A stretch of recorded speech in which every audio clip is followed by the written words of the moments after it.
আমার বহুদিন ধরে ইমতিয়ারপুরে যাওয়ার খুব শখ। তিনটি দেখার জিনিস আছে ইমতিয়ারপুরে। এক, অসংখ্য বাদর আছে ওখানে। দুই, বাপ্পাদের বাড়ির খুব কাছে আছে মস্ত একটা পাহাড়। তিন, ওখানকার একটা বেলগাছে আছে এক ব্রহ্মদৈত্য। 3 নম্বরের জিনিসটা সম্পর্কে আমার খুব একটা পরিষ্কার ধারণা ছিল না। স্কুলে যদি ব্রহ্মদৈত্যের সম্পর্কে কিছু লিখতে দেওয়া হতো, হ্যাঁ আমি নির্ঘাত লিখতাম ব্রহ্মদৈত্য এক প্রকারের জিনিস যা বেলগাছে থাকে। কিন্তু এখন ব্রহ্মদৈত্য সম্পর্কে অনেক কিছু জেনে গেছি একটা গল্পের বই পড়ে। আর জানার পরে সত্যিকারের ব্রহ্মদৈত্য দেখার জন্য আমার আগ্রহ বেড়ে গেছে ভীষণ। ছুটির 2 মাস আগে থেকেই আমি বাবাকে জ্বালানো শুরু করে দিয়েছিলাম ইমতিয়ারপুরে বেড়াতে যাওয়ার জন্য। বাবা বলেছিল ওখানে গিয়ে কী হবে, তার চেয়ে চল আমরা সিমলায় বেড়াতে যাই। কিন্তু আমার বায়নায় সিমলা বাদ পড়ে গেল। ছুটিতে সবাই মিলে হাজির হলাম ইমতিয়ারপুরের বাপ্পাদের বাড়িতে। বাপ্পা আমার মাস্তুতো ভাই, 3 মাসের ছোট বড় আমরা। দুজনের মধ্যেই খুব ভাব।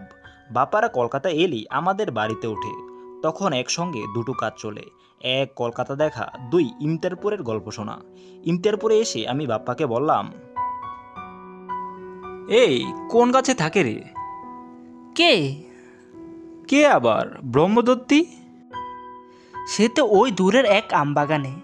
আমবাগানের একধারে একটা বেলগাছ আছে, সে বেলগাছে থাকে ব্রহ্মদত্তি। চল দেখে আসি। এখন কি করে দেখবি? সন্ধ্যার আগে তো ভূত আর ব্রহ্মদত্তিরা বাড়ি থেকে বের হয় না। সন্ধ্যের তো অনেক দেরি, এখন তো সবে সকাল। রীতিমতো হতাশ হয়ে পড়লাম। বাপ্পা আমাকে চাঙ্গা করার জন্য বলল, তুই কি রে, এখানে ব্রহ্মদত্তি ছাড়া কি আর কিছু নেই? চল তোকে বাদর দেখাচ্ছি, টিয়া পাখির জাগ দেখাচ্ছি। কিন্তু তখনও আমার মাথায় ব্রহ্মদত্তি ছাড়া আর কিছুই নেই। আমি বিড়বিড় করে বললাম, দেখ ভাল লাগে না, সকাল থেকে সন্ধে হতে কেন যে এত দেরি হয়। সন্ধে না হওয়ার জন্য আমার মন খারাপ ভাবটা বেশিক্ষণ থাকলো না অবশ্য। ইমতিয়ারপুরের জায়গাটা সত্যিই দারুণ। বাড়ির পাশে আছে বিশাল বিশাল তেঁতুল গাছ। সেই গাছগুলোতে যেন টিয়া পাখির মেলা বসে গেছে। পাখিগুলো খাঁচার টিয়ার চেয়ে ঢের বড় দেখতে। গায়ের রং চকচকে সবুজ, ঠোঁট লাল রঙের বাঁকানো। আমার তখন মনে হলো ইমতিয়ারপুরের লোকজন খুব ভালো। কত টিয়া পাখি, কিন্তু কই কেউ একটিও টিয়া ধরছে না। নিম গাছের পাশেই আম জাম বেটে বেটে একগাদা গাছ। সেই সব গাছে লেজ ঝুলিয়ে বসে আছে কত বাদর। মার কোলে কিংবা মার পাশেই বাচ্চা বাদররাও আছে। তারা মনের সুখে বাদরামো করছে, কিন্তু বড় বাদরদের কেউ তাদের দমকাচ্ছে না। পালোয়ান বাদর কেউ এখন গাছে নেই, দুপুরবেলায় এলে দেখতে পাবি। ওরা কোথায় গিয়েছে? রেল ইয়ার্ডে। কেন, চাকরি করতে? হ্যাঁ সত্যিই তাই। ইমতিয়ারপুরের নিয়মকানুন হয়তো সত্যি অদ্ভুত, কিন্তু তাই বলে এটা কি কখনো সম্ভব? আমি একটু চটে উঠে বললাম, বাজে কথা বলিস না তো, বাদর আবার চাকরি করতে পারে নাকি? একে তুই চাকরি ছাড়া আর কি বলবি? তবে বাদরের পক্ষে তো আর চেয়ার টেবিল বসে চাকরি করা সম্ভব নয়। তার মানে কি, বাদররা কিভাবে চাকরি করতে পারে? তুই তো জানিস এখানে খুব আখ হয়, সে আখ চালান যায় রেলের ওয়াগনে করে। পালোয়ান বাদলগুলো রোজ সকালে ইয়ার্ডে যায় আখ আনতে। একটু বাদে দেখবি বোঝা বোঝা আখ নিয়ে ফিরে আসছে গাছে। মানুষরা অফিস থেকে মাইনে আনে, ওরা আনে আখ। এ যা তফাৎ! বাপ্পার কথায় আমি বেশ মজা পেলাম। পালোয়ান বাদরদের বেশ ভালো বলতে হয়। নিজেরাই শুধু পেট পুরে আখ খায় না, বাড়ির জন্য নিয়ে আসে দেখি।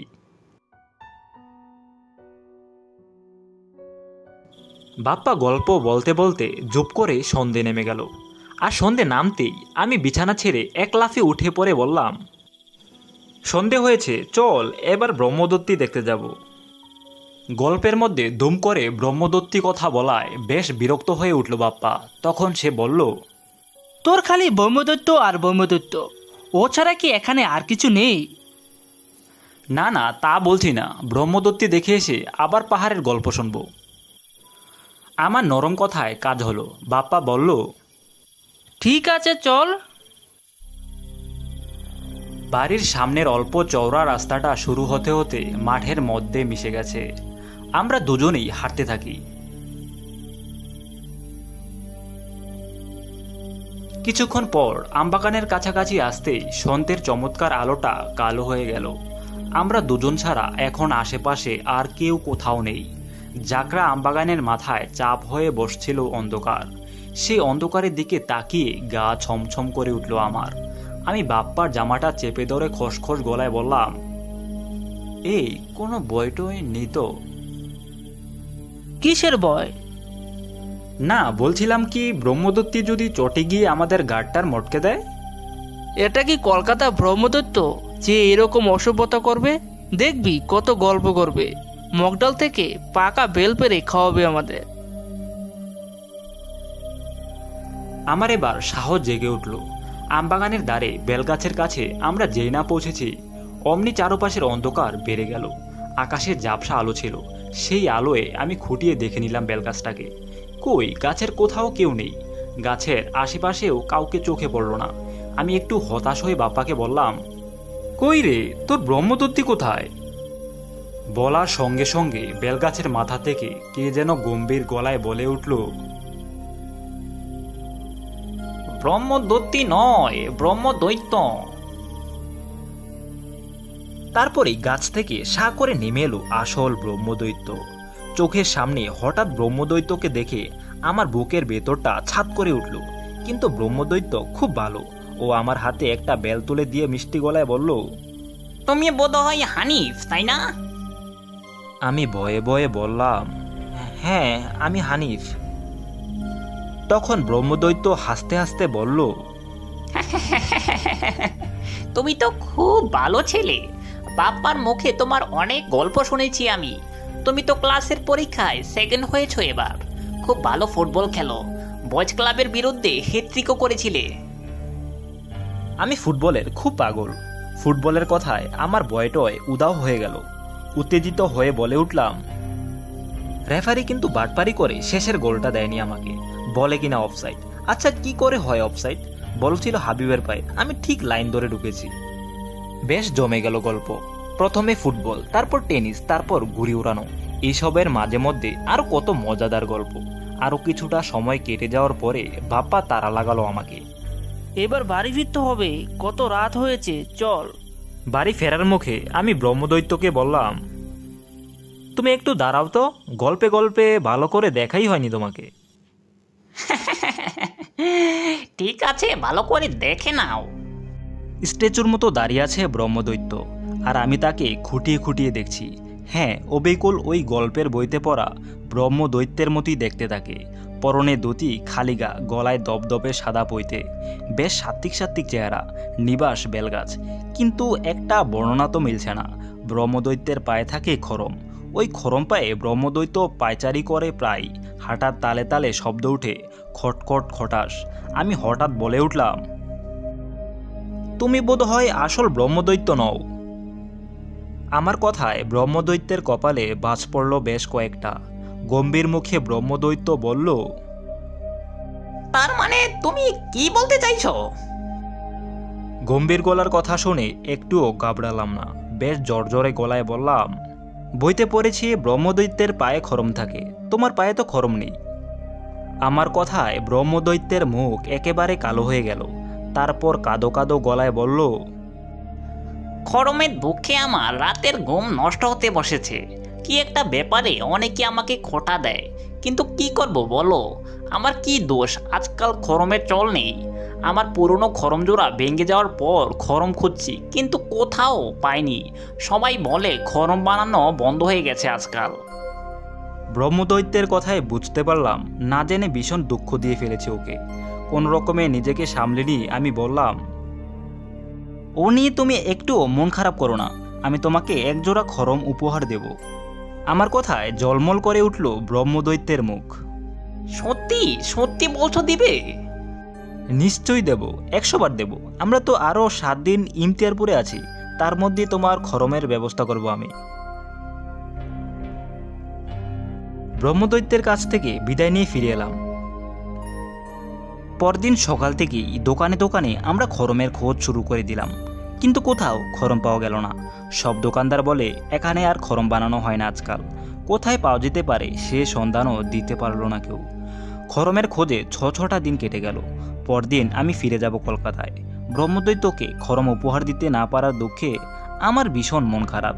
কিন্তু সন্ধেবেলায় হঠাৎই একটা মতলব খেলে গেল আমার মাথায়। আমি ব্যাগে একটা জিনিস নিয়ে বাপ্পাকে ফিসফিস করে বললাম, চল চট করে একবার ব্রহ্মদৈত্যের কাছ থেকে ঘুরে আসি। তখন আমরা আবার হাঁটা লাগালাম সেই বেলগাছের দিকে।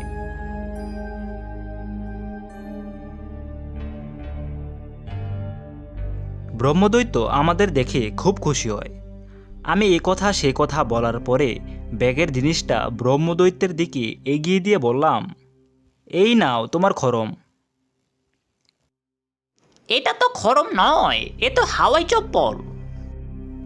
হাওয়াই চপ্পলের শোল এত মোটা হয় নাকি? এটা হংকংয়ের তৈরি নতুন ধরনের খড়ম। ব্রহ্মদৈত্য দনামনা করে বলল, কিন্তু এটা পরে হাঁটলে তো খড়মের সেই খটখট খটা শব্দ উঠবে না। কেন উঠবে না? তুমি বেলগাছের কাঁটা দিয়ে পাতলা পাতলা কাঠের টুকরো শোলের তলায় লাগিয়ে নাও, তাহলে হাঁটলে পরে আওয়াজ উঠবে খটখট খটাস। আমার পরামর্শ পেয়ে ব্রহ্মদৈত্যের আনন্দ আর ধরে না। দপদপে সাদা পৈতেটা হাতে জড়িয়েও বলল, আমি মরার আগে ব্রাহ্মণ ছিলাম, মরে ব্রহ্মদত্তি হয়েছি, কিন্তু এখন আমি খুব নিষ্ঠাবান। তোমাকে আমি বর দিতে চাই, বলো কি বর নিবে?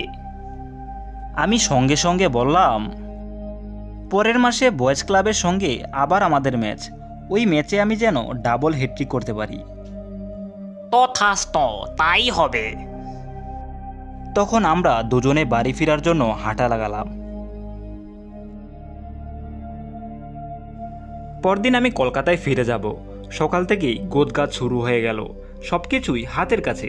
কিন্তু হংকং থেকে কেনা আমার বাবার নতুন হাওয়াই চপ্পলটা পাওয়া গেল না কোথাও। বাপ্পার মা বলল, আমি কাল বিকেলও দেখেছি, চটিটা আলনার কাছে আছে, আর আজ নেই। আমি মুখের কথা মুখেই রেখে দিলাম। হাওয়াই চপ্পলের কথা আমি কারো কাছে বললাম না। আমি তখন সবে স্কুল পেরিয়ে কলেজে ঢুকেছি। সেই সময় একবার আমরা দুজন বন্ধু মিলে ঠিক করলাম বিষ্ণুপুর বেড়াতে যাব।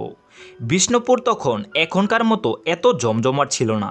রেল স্টেশনের কাছে একটি দোতলা হোটেল ছিল, এখন সেটা আছে কি না জানি না। হোটেলের মালিকের নাম ছিল পঞ্চানন সাধুখা, অমায়িক ভদ্রলোক। একটা ডবল বেডের রুমের ভাড়া ছিল মাত্র 5 টাকা, আর পেট ভরে ডাল ভাত মাছ তরকারি খেলে লাগতো 1 টাকা 4 আনা। তখন তো এখনকার মতো এত বাসের ব্যবস্থা ছিল না। কাজেই আমরা চক্রধরপুর প্যাসেঞ্জারে চেপে শেষ রাতে বিষ্ণুপুর যখন নামলাম, তখন ঘন অন্ধকার। সময়টা বোধ হয় কার্তিকের শেষ, কাজেই একটু ঠান্ডার আমেজও ছিল। যাই হোক, শেষ রাতের সেই অন্ধকারে আমরা পায়চারি করতে করতে ভোরের প্রতীক্ষা করতে লাগলাম। আমরা যখন এইভাবে পায়চারি করছি, তখন কোথা থেকে একটি বেটেখাটো লোক এসে জিজ্ঞেস করলো আমাদের, বাবুরা কোথা থেকে আসছেন? আমরা আসছি হাওড়া থেকে। বিষ্ণুপুর বেড়াতে এসেছেন বুঝি? আপনি একদম ঠিক ধরেছেন। কোথায় উঠবেন কিছু ঠিক করেছেন? না, আগে সকাল হোক, তারপর দেখা যাবে। লোকটা এবার উৎসাহিত হয়ে হাত চুলকাতে চুলকাতে বলল, স্টেশনের সামনে আমাদের হোটেল আছে, ভালো হোটেল। যদি দয়া করে পায়ের ধুলো দেন তাহলে ধন্য হই। জল কল বাথরুমের সব কিছুরই ব্যবস্থা ভালো। এমন হোটেল এই অঞ্চলে দুটি নেই। আমরা দুজনে একবার পরস্পরের চোখের দিকে তাকালাম, তারপর বললাম, স্টেশনের সামনে বলতে কি একেবারেই সামনে, না একটু যেতে হবে? না না বাবুরা, একটু যেতে হবে না, ওই দেখা যাচ্ছে। একেবারে রাস্তার উল্টো দিকে চলুন আমার সঙ্গে। আমরা ওনার কথায় রাজি হয়ে ওনার পিছু পিছু যেতে লাগলাম।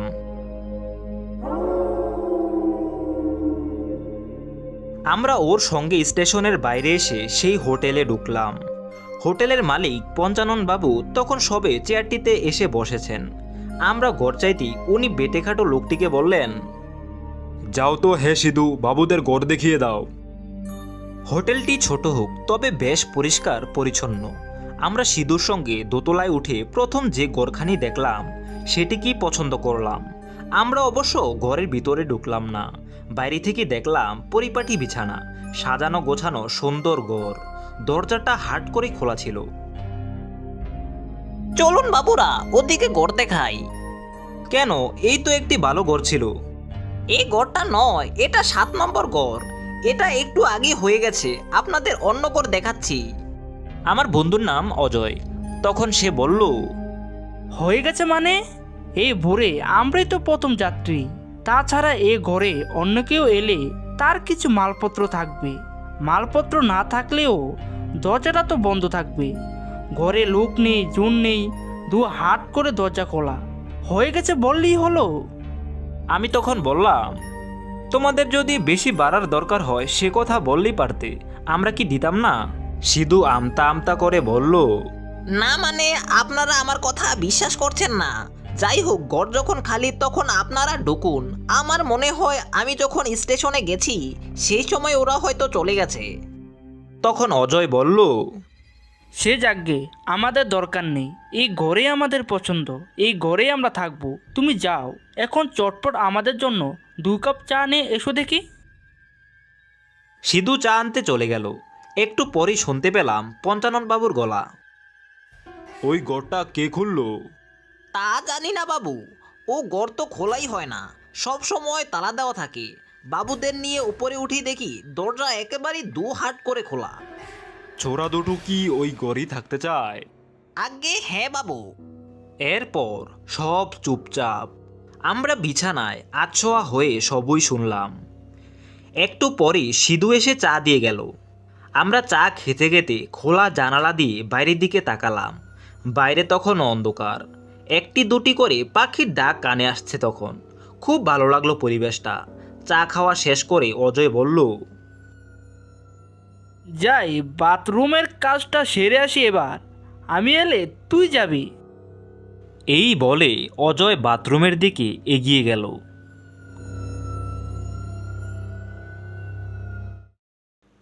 কিন্তু এ কি, বাথরুমের দরজা ঠেলতে গিয়ে দেখলো দরজাটা ভেতর থেকে বন্ধ। অজয় একটু রাগী প্রকৃতির ছেলে, সে দরজায় জোরে জোরে ধাক্কা দিয়ে বলল, এই কে আছে ভিতরে? শিগগির বেরিয়ে এসো।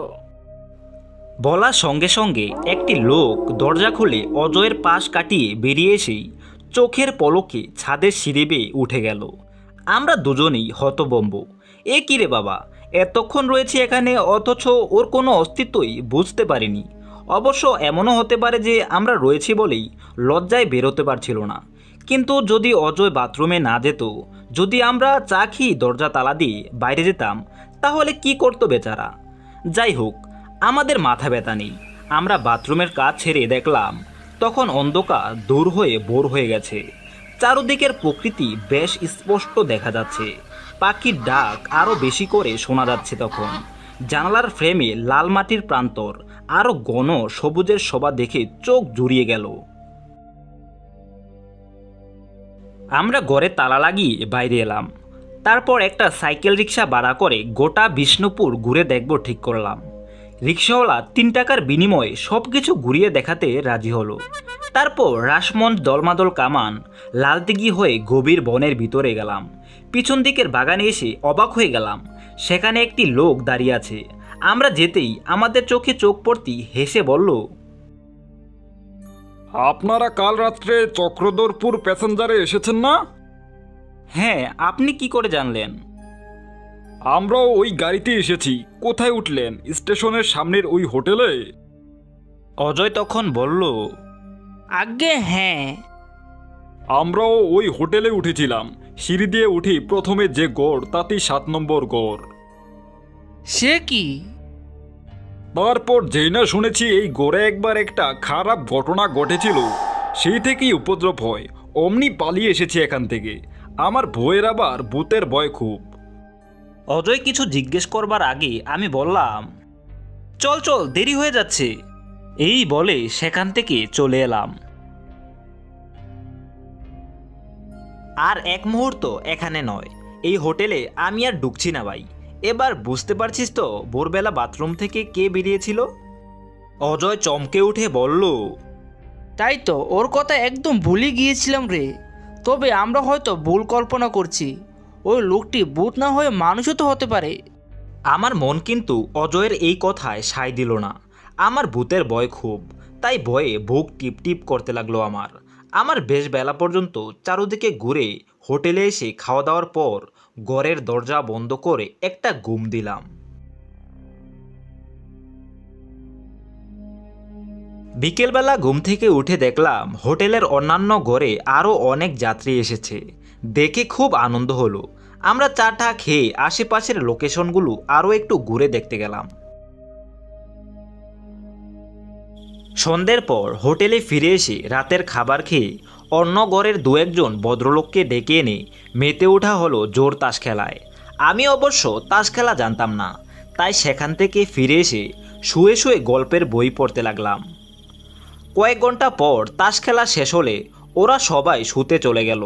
তারপর আমরা আলো নিভিয়ে দুজনে বসে বসে ভোরের সেই কথা আলোচনা করতে লাগলাম। খুব ভুল হয়ে গেল। লোকটির মুখে এই ঘরে দুর্নাম শোনার পরেও পঞ্চানন বাবুকে জিজ্ঞাসা করা হলো না ওই লোকটির কথা। সে লোকটি কে? আমি বললাম, যাই হোক, আমাদের যা দেখার তা তো দেখা হয়ে গেছে। কাল সকালেই আমরা চলে যাচ্ছি, অতএব কিছুরই দরকার নেই আজ। কোনো রকমে রাতটা কাটাতে পারলি আর আমাদের পায়কে। রাত তখন কত তা কে জানে। হঠাৎ বাথরুমের ভেতর প্রচণ্ড একটা শব্দ। ঠিক মনে হলো কে যেন একটা বালতিকে ফেলে দিল লাথি মেরে, অথবা শ্যাওলায় পা পিছলে বালতি শুদ্ধ হুমড়ি খেয়ে পড়ল কেউ। সেই শব্দে আমরা দুজনেই লাফিয়ে উঠলাম। কি হলো? ব্যাপারটা কি? তখন শুনতে পেলাম বাথরুমের ভেতর কি যেন একটা ছটফট করছে। অজয় উঠে গিয়ে বাথরুমের দরজা ঠেলল, কিন্তু আশ্চর্য, দরজাটা সেই কালকের মতোই ভেতর থেকে বন্ধ। অজয় ধাক্কা দিতে লাগলো দরজায়। কে আছে ভিতরে? শিগগির দরজা খোলো, খোলো বলছি। বাথরুমের ভেতর থেকে তখন একটি লোকের আর্তনাদ ভেসে এলো।